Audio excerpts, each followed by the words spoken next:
السلام عليكم ورحمة الله وبركاته. عبد الأفوف أصغرامي عبد الأفوف بربانر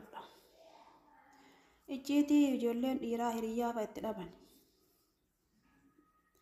الرسال إسنيه موديمنا عبد الأفوف ما كان عبد الأفوف أصغرا كوان اللي وفيت النجيفة لشمران أما كان مجنا قال قش جوازيتي قافا هريا تكاولين جرتو أكما ملكيتي قلبي فواسي كجيلي يو كازم جتة عادي لأنا مول بين فجتة تما وأي هريتي تنتيتي سإتها صفتا فاتي تاني حاسفتا أما لسين قبضو كيسا غاري أول تيرة تيتي بدا مفكيتشا غندو ساعاتي سلال إشين اتتها صفتسون سمزنا جرت أكا ميزان بناف سكاراس أرغتي أكنا كيلو لقد أني قلسا سمزنا yeroo san keessatti ishee tanaaf borta'uudhaa miti tawaliin jirtu saniifuu akka hin taane qaatamee jana kan keessa hafarsite quba qabaadhu. Guyyaa kaan ammoo isiillee waan jettee jajjabeessitu ati nama gaariidha maashaallah wallaahi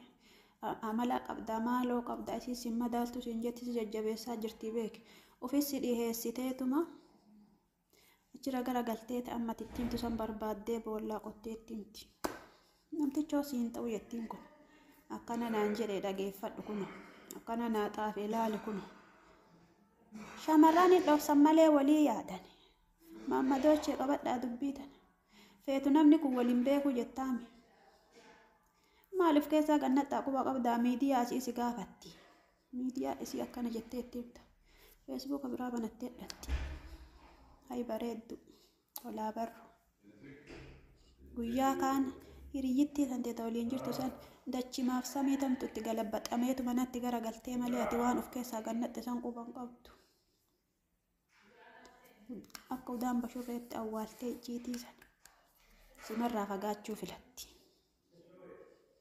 kanaafuuf keessaa gadi naqi waa hiriyyaa tanteetii badduu taatee michuu taatee gadi naqin sii tahuu baattu dhiisi.